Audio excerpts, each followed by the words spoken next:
नमस्कार दोस्तों, dream twin story channel में आपका स्वागत है। प्रियदर्शी को आज फिर एक नई कहानी, एक नया वीडियो लेकर के हम हाजिर हुए हैं। आज का जो प्रसंग है, आज की जो कहानी है, ये बड़ी ही मोटिवेशनल है, बड़ी ही ज्ञानवर्धक कहानी है।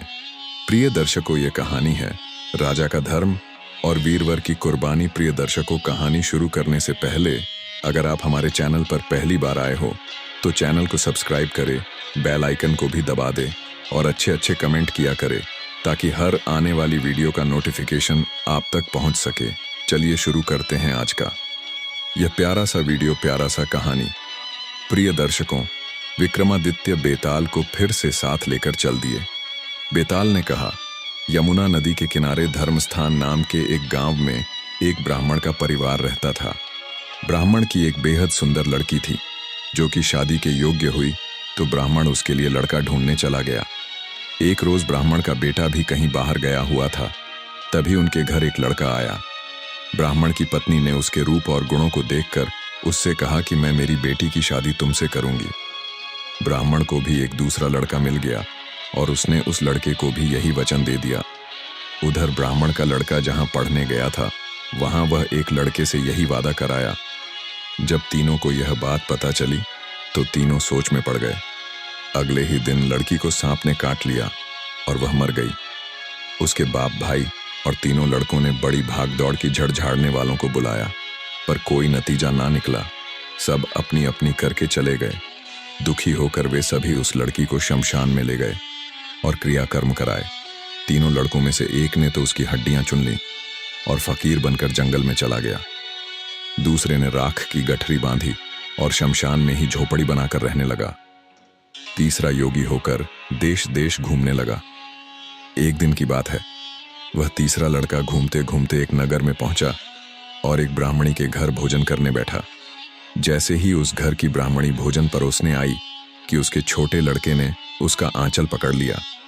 ब्राह्मणी को बड़ा गुस्सा आया। उसने अपने लड़के को पहले तो डराया, फिर मारा पीटा, फिर भी वह नहीं माना तो ब्राह्मणी ने उसे उठाकर जलते चूल्हे में पटक दिया। लड़का जलकर राख हो गया। ब्राह्मण बिना भोजन किए ही उठ खड़ा हुआ। घर वालों ने बहुत निवेदन किया पर वह भोजन करने के लिए राजी ना हुआ। उसने कहा, जिस घर में ऐसी राक्षसी हो उस घर में मैं भोजन नहीं कर सकता। इतना सुनकर वह औरत भीतर गई और संजीवनी विद्या की पोथी लाकर एक मंत्र पढ़ा। जलकर राख हो चुका लड़का फिर से जीवित हो उठा। बालक को जीवित देखकर ब्राह्मण सोचने लगा कि अगर यह पोथी मेरे हाथ लग जाए तो मैं भी उस लड़की को फिर से जिंदा कर सकता हूं। इसके बाद उसने भोजन किया और वहीं ठहर गया। रात को जब सब सो गए तो उसने चालाकी से विद्या की पुस्तक चुरा ली और धर्मस्थान लौट आया। जिस स्थान पर उस लड़की को जलाया गया था वहां जाकर उसने देखा कि बाकी दोनों लड़के भी वहीं पर बैठे थे, क्योंकि उन्हें पता चल गया था कि तीसरे लड़के को संजीवनी विद्या की पोथी मिल गई है और वह मंत्र पढ़कर लड़की को जिंदा कर सकता है। उन दोनों ने हड्डियां और राख निकाली। ब्राह्मण ने जैसे ही मंत्र पढ़ा वह लड़की राख में से जिंदा हो उठी। अब तीनों उसके लिए आपस में झगड़ने लगे।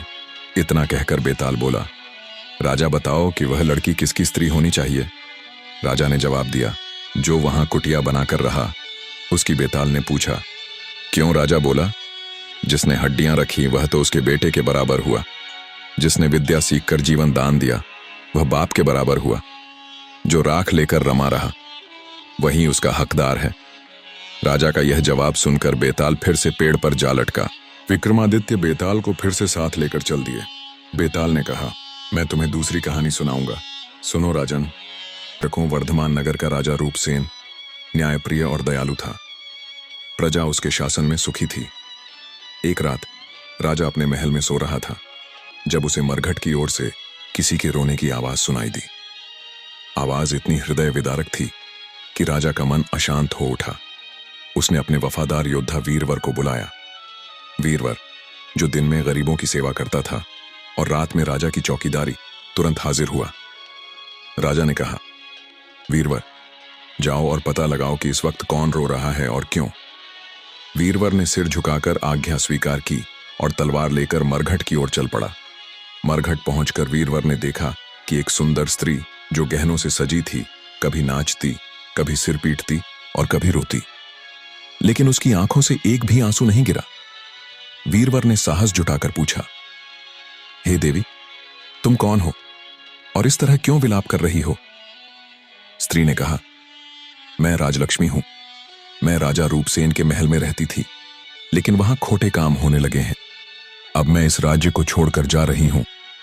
वीरवर चौंक उठा और पूछा, हे देवी, इस विपत्ति से बचने का कोई उपाय है? राजलक्ष्मी ने कहा, पूर्व दिशा में 1 योजन दूर एक देवी का मंदिर है। यदि तुम वहां अपने पुत्र का शीश चढ़ा दो तो यह संकट टल जाएगा और राजा रूपसेन 100 वर्षों तक सुख शांति से राज करेगा। वीरवर इस बात से विचलित हुआ, लेकिन राजा के प्रति अपनी निष्ठा उसे बलिदान के लिए प्रेरित कर रही थी। वह घर लौटा और अपनी पत्नी को सारी बात बताई। पत्नी ने धैर्य से सुना और कहा, राजा के लिए प्राण देना हमारे परिवार का धर्म है। यदि हमारे बेटे का बलिदान राज्य की भलाई के लिए जरूरी है तो हमें इसे सहर्ष स्वीकार करना चाहिए। वीरवर ने अपने बेटे को जगाया। लड़के ने जब यह बात सुनी तो उसने कहा, पिताजी, मैं इस अवसर को खोना नहीं चाहता। आपका आदेश और देवता की सेवा मेरे लिए सर्वोपरि है। बेटी भी जाग गई और उसने कहा, भाई के बाद मैं भी यह बलिदान दूंगी। अगले दिन वीरवर अपनी पत्नी, बेटे और बेटी के साथ देवी के मंदिर पहुंचा। उसने हाथ जोड़कर प्रार्थना की, हे देवी, मेरे बेटे के बलिदान से राजा की आयु लंबी हो और राज्य में शांति बनी रहे। वीरवर ने तलवार उठाई और अपने बेटे का सिर काटकर देवी के चरणों में अर्पित कर दिया। यह देखकर बेटी ने भी अपनी बलि दे दी। मां ने यह दृश्य देखा और ममता को त्याग कर अपना शीश देवी को समर्पित कर दिया। अंततः वीरवर ने भी आत्म बलिदान कर दिया। राजा रूपसेन को जब यह खबर मिली तो वह स्तब्ध रह गया। वह तुरंत मंदिर पहुंचा और वहां का दृश्य देखकर उसकी आंखों से आंसू बहने लगे।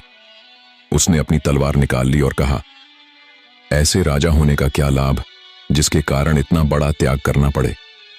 मैं भी अपने प्राण अर्पित करता हूं। जैसे ही वह अपना शीश काटने वाला था, देवी प्रकट हुई। उन्होंने कहा, राजन, मैं तुम्हारे साहस और वीरवर के परिवार के त्याग से प्रसन्न हूं।